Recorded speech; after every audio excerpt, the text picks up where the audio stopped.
Mass മോട്ടോഴ്സിൽ നിന്നാണ് നമ്മുടെ Honda Activa 5G general സർവീസായിട്ട് നമ്മൾ കയറ്റിയതാണ്. സർവീസുമായി ബന്ധപ്പെട്ട് നമ്മളതിൻ്റെ ബാക്ക് ബ്രേക്കിൻ്റെ ഭാഗം ചെക്ക്, അതേപോലെ തന്നെ ക്ലച്ചിൻ്റെ ഭാഗം, എയർ ഫിൽട്ടർ എല്ലാം നമ്മൾ ഡീറ്റെയിൽ ആയിട്ട് ചെക്ക് ചെയ്യുന്നുണ്ട് കേട്ടോ. അപ്പോൾ ബാക്ക് ബ്രേക്ക് ലൈനറൊക്കെ നമ്മൾ നോക്കുമ്പോൾ വലിയ പഴക്കമില്ലാത്ത ലൈനറാണ്. ഏകദേശം ഒരു പകുതിയിലേക്കാളും കുറച്ച് കൂടുതൽ തീർന്നുണ്ട്. പക്ഷേ എങ്കിൽ കൂടി നമുക്കത് ക്ലീനിങ് ഒക്കെ ചെയ്തിട്ട് നമുക്ക് റീസെറ്റ് ചെയ്യാം. ക്യാമൊക്കെ ഒന്ന് ടൈറ്റ് ചെയ്യാൻ ഒരല്പം പ്ലേയും കാണിക്കണം. അപ്പോൾ നമുക്കൊരു കോപ്പർ വാഷ് ഉപയോഗിച്ചാൽ പ്ലേ ഒരല്പം കുറച്ചിട്ടുണ്ടാണ്, ജർക്കിങ് സൗണ്ട് വരും ബാക്ക് സൈഡിൽ നിന്ന്. അപ്പോൾ അത് നമുക്ക് ആ രീതിയിൽ ക്ലിയർ ചെയ്യാം. എയർ ഫിൽറ്ററിൻ്റെ ഭാഗം നോക്കുമ്പോൾ എയർ ഫിൽറ്റർ ഈ തവണത്തേക്ക് നമുക്കൊന്ന് ക്ലീൻ ചെയ്ത് കയറ്റാം കേട്ടോ. കാരണം എന്ന് വെച്ചാൽ കുറച്ച് പൊടിയൊക്കെ ഉണ്ട്, പക്ഷേ എങ്കിൽ കൂടി നമുക്ക് തൽക്കാലത്തേക്ക് ക്ലീൻ ചെയ്ത് കയറ്റാം.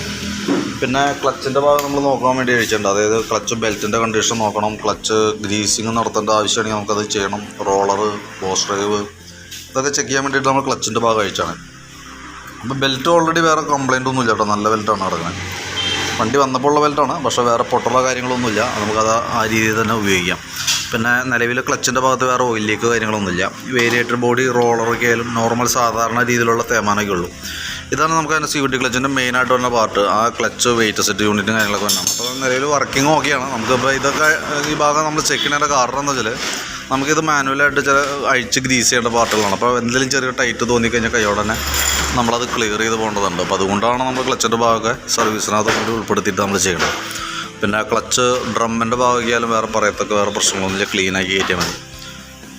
നമ്മൾ ബാക്ക് സൈഡിലേക്ക് നമ്മൾ ശ്രദ്ധിക്കുന്നത് ഈ ഭാഗത്ത് ചെറിയൊരു ഓയിൽ ലീക്കിൻ്റെ ഒരു നനവ് സ്റ്റാർട്ട് ചെയ്തിട്ടുണ്ട്. അത് ശരിക്കും പറഞ്ഞാൽ ഗിയർ ബോക്സിനകത്ത് വന്ന ഓയിൽ ലീക്കേജ് കാണിച്ചു തുടങ്ങിയാണ്. എന്നാൽ കാര്യമായിട്ടുള്ള ലീക്കെന്ന് പറയാനുമായിട്ടില്ല, കാരണം ചെറിയൊരു നനവാണ് സ്റ്റാർട്ട് ചെയ്തത്. നമുക്ക് പരമാവധി ഉപയോഗിക്കാം. നെക്സ്റ്റ് സർവീസൊക്കെ ആകുമ്പോഴത്തേക്കും കൂടുതൽ കാണിക്കുകയാണെന്നുണ്ടെങ്കിൽ നമുക്ക് അടുത്ത സർവീസിൽ അത് അഴിച്ച് മാറ്റിയിട്ടാൽ മതി. ഇപ്പോൾ ചെറിയൊരു നനവ് പോലെ വന്നു തുടങ്ങിയിട്ടുണ്ട്. അപ്പോൾ പരമാവധി ഓടട്ടെ, എന്നിട്ട് അതിനിടയിലെങ്ങാനും കൂടുതൽ വരാണെന്നുണ്ടെങ്കിൽ ഒന്ന് അഴിച്ച് നമുക്ക് ചെയ്യേണ്ടി വരും കേട്ടോ. പക്ഷേ പ്രത്യക്ഷത്തിൽ ഇങ്ങനെ സാധാരണ രീതിയിൽ കാണിച്ചാലും ഓടാറുണ്ട്. ഇപ്പോൾ നെക്സ്റ്റ് സർവീസൊക്കെ നമുക്ക് നോക്കിയിട്ട് കൂടുതലായിട്ട് തരാണെങ്കിൽ അടുത്ത സർവീസിൽ നമുക്കത് അഴിച്ച് ഓയിൽ സീലും അതേപോലെ തന്നെ ഓയിൽ അഴിക്കുമ്പോൾ നമുക്കൊരു ഏകദേശം ഒരു 1000 രൂപ അടുത്ത് ചിലവുണ്ട്. അതുകൊണ്ടാണ് നമ്മൾ പതുക്കൊന്ന് ഹൈഡ് ചെയ്ത് വെക്കണത് കേട്ടോ. അപ്പോൾ തൽക്കാലം ഈ രീതിയിൽ പോട്ടെ. നമുക്ക് പിന്നെ ഈ ഭാഗത്തേക്ക് എൻജിൻ ഹെഡിൻ്റെ ഭാഗത്തേക്ക് വരുമ്പോഴത്തേക്കും ഇവിടെ ഹെഡ് കവറൊക്കെ ചെറിയതായിട്ട് ലീക്ക് ആയി തുടങ്ങിയിട്ടുണ്ട്. അതിൻ്റെ ഉള്ളിൽ തന്നെ ഗ്യാസ്കറ്റ് കംപ്ലൈൻ്റ് ആയിട്ടാണ്. അപ്പോൾ അത് അഴിച്ചിട്ട് നമുക്കതൊന്ന് ക്ലിയർ ചെയ്യേണ്ടതുണ്ട്. പിന്നെ വണ്ടി സ്റ്റാർട്ടിങ്ങിൽ നമ്മൾ ഓടിച്ച് കൊണ്ടുവരുമ്പോൾ തന്നെ വണ്ടി ഓഫായി പോയായിരുന്നു. അപ്പോൾ നമ്മൾ നോക്കുമ്പോൾ കാർബറേറ്ററിൻ്റെ ഭാഗമൊക്കെ ഒന്ന് ക്ലീൻ ചെയ്യാൻ വേണ്ടി അഴിച്ചിട്ടുണ്ട്. അത്യാവശ്യം അഴുക്ക് കാര്യങ്ങളൊക്കെ ഉണ്ട്. അതേപോലെ തന്നെ സ്ലോ ജെറ്റൊക്കെ ബ്ലോക്കാണ്. അപ്പോൾ സ്ലോ ജെറ്റും മാറ്റി കാർബറേറ്റർ ക്ലീനർ ഉപയോഗിച്ചിട്ട് നല്ല രീതിയിൽ ഒന്ന് ക്ലീൻ ചെയ്തിട്ട് നമുക്കൊന്ന് റീസെറ്റ് ചെയ്യാം കേട്ടോ. പിന്നെ അതേപോലെ ഫ്രണ്ട് ഭാഗത്തേക്ക് വരുമ്പോഴത്തേക്കും ഫ്രണ്ട് സസ്പെൻഷൻ നമുക്ക് ലിങ്ക് ടൈപ്പ് സസ്പെൻഷൻ വന്നെ. അപ്പോൾ അതിൻ്റെ ശരിക്കും പറഞ്ഞാൽ നമ്മൾ ബുഷൊക്കെ കഴിഞ്ഞ സർവീസിലൊക്കെ അഡ്ജസ്റ്റ് ചെയ്തൊക്കെയാണ് ഉപയോഗിച്ചുകൊണ്ടിരിക്കുന്നത്. കോളറിൻ്റെ തേമാനം കാണിച്ചാൽ കോളർ മാറ്റിയിട്ടാണ് യൂസ് ചെയ്യുന്നത്. പക്ഷേ ഇത് കോളർ മാറ്റിയാലും സാധാരണ കിട്ടാത്തൊരു കണ്ടീഷൻ വെച്ചൊരു പ്ലേ കൂടുതൽ കാണുന്നുണ്ട്. അപ്പോൾ നമുക്കത് ബുഷ് സെറ്റപ്പായിട്ട് നമുക്ക് ചേഞ്ച് ചെയ്ത് തരാം. അതേപോലെ കുഷൻ അസംബ്ലിയുടെ ആയാലും ബുഷ് സെറ്റ് മാറ്റിയാലാണ് നമുക്കത് പ്രോപ്പറായിട്ടത് വർക്കാവുള്ളൂ. കാരണം എന്ന് വെച്ച് കഴിഞ്ഞാൽ അതല്ലെങ്കിൽ നമുക്കിപ്പോൾ ചെറിയ കട്ടലൊക്കെ ചാടുമ്പോഴായാലും ചെറിയൊരു അടിയും കാര്യങ്ങളൊക്കെ വരും. ഫ്രണ്ട് ടയർ വെട്ടി തേയുന്നൊരു കംപ്ലൈൻറ്റിലേക്കൊക്കെ വരും. അങ്ങനെ കുറച്ച് പ്രോബ്ലംസൊക്കെ വരാൻ സാധ്യതയുണ്ട്. തന്നെയല്ല നിലവിൽ പടിയുണ്ട്. അപ്പോൾ അതുകൊണ്ട് തന്നെയാണ് നമ്മളത് മാറ്റണ ദിവസം പറഞ്ഞു കേട്ടോ. അത് ഞാൻ എസ്റ്റിമേറ്റിനകത്ത് ഉൾപ്പെടുത്തിയിട്ട് ഞാൻ എസ്റ്റിമേറ്റ് അടക്കം തരാം. അപ്പോൾ നോക്കിയിട്ട് പറ്റുമെന്നുണ്ടെങ്കിൽ അത് മാറ്റിക്കളയുന്നതാണ് ബെറ്റർ കേട്ടോ. പിന്നെ അതേപോലെ ബാറ്ററിയുടെ ഭാഗം കൂടി നമ്മൾ ചെക്ക് ചെയ്യേണ്ടത്. ഇരിക്കുന്ന ബാറ്ററി ആമറോണിൻ്റെ ബാറ്ററിയാണ്, 2020 മോഡലാണ്. അപ്പോൾ ഞാൻ ആ ബാറ്ററിയുടെ കണ്ടീഷൻ കൂടി ജസ്റ്റ് ഒന്ന് ചെക്ക് ചെയ്തിട്ടുള്ളത്. കാരണം ബാറ്ററി കംപ്ലയിൻറ്റ് എന്തെങ്കിലും ഉണ്ടോ എന്ന് അറിയാൻ വേണ്ടിയിട്ട് സർവീസിൻ്റെ ഭാഗമായിട്ട് നമ്മൾ അതുകൂടി ചെയ്യുന്നുണ്ട്. വോൾട്ട് നോക്കുമ്പോൾ 12.68 വോൾട്ട് കാണിക്കുന്നുണ്ട്. അപ്പോൾ ബാറ്ററി നമ്മൾ ടെസ്റ്റിലേക്ക് കൊടുത്തിട്ടുണ്ട് കേട്ടോ. ടെസ്റ്റിൽ കൊടുത്തേക്കുമ്പോൾ ഓൾറെഡി ഇതിനകത്ത് കംപ്ലയിൻ്റ് ആയിട്ടാണ് കാണിച്ചത്, പോയ ബാറ്ററി ആയിട്ടാണ് കാണിച്ചത്. എങ്കിൽ കൂടി സെൽഫ് കാര്യങ്ങളൊക്കെ ഓൾറെഡി വർക്കിംഗ് ആണ്. അപ്പോൾ പരമാവധി ഉപയോഗിക്കുക. ബാറ്ററി കംപ്ലയിൻറ്റ് കാണിച്ച് സെൽഫ് എടുക്കാത്തൊരു കണ്ടീഷൻ വന്നു കഴിയുമ്പോൾ ബാറ്ററി മാറ്റി വയ്ക്കുക.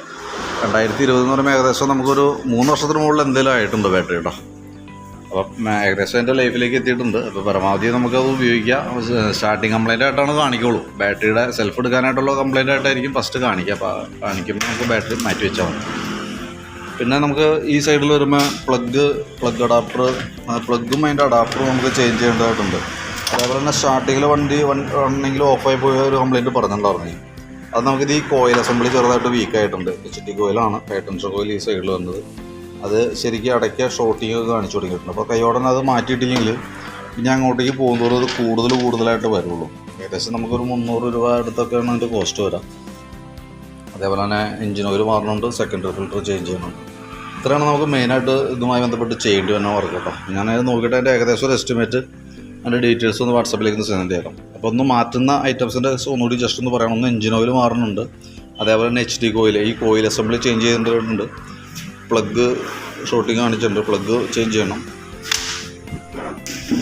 അപ്പോൾ പ്ലഗും അതിൻ്റെ അഡാപ്റ്ററാണ് നമുക്ക് മാറ്റേണ്ടത്. പിന്നെ ഫ്രണ്ടിലേക്ക് വരുമ്പോഴത്തേക്കും നമുക്ക് അതിൻ്റെ ബുഷുകൾ ചേഞ്ച് ചെയ്തിടേണ്ടതുണ്ട്.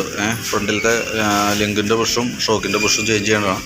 പിന്നെ അതിൻ്റെ ബാറ്ററി പറഞ്ഞ രീതിയിൽ കൂടെ ഇപ്പോൾ നിലവിൽ നമ്മൾ അതിനെ ഉൾപ്പെടുത്തുന്നില്ല, കാരണം കംപ്ലയിൻറ്റ് ഇപ്പോൾ നിലവിൽ സെൽഫൊക്കെ എടുക്കുന്നത് കൊണ്ടാണ്. അപ്പോൾ നിലവിൽ അത് ആ രീതിയിൽ തന്നെ നിൽക്കട്ടെ, നമുക്കിട്ട് കംപ്ലയിൻറ്റ് കാണിക്കുമ്പോൾ ചെയ്താൽ മതി.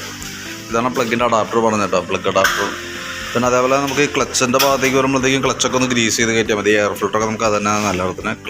ബ്രേക്കിൻ്റെ കേസിൽ അത് തന്നെ നോക്കിയിട്ടാണ് ക്ലിയർ ചെയ്യണം കേട്ടോ. അപ്പോൾ ഞാനത് നോക്കിയിട്ട് ഒരു എസ്റ്റിമേറ്റോ അതിൻ്റെ ഡീറ്റെയിൽസും വാട്സാപ്പിലേക്ക് സെൻഡ് ചെയ്തോളാം. അപ്പോൾ നോക്കിയിട്ടൊന്ന് റിപ്ലൈ ചെയ്യണേ. ഓക്കെ.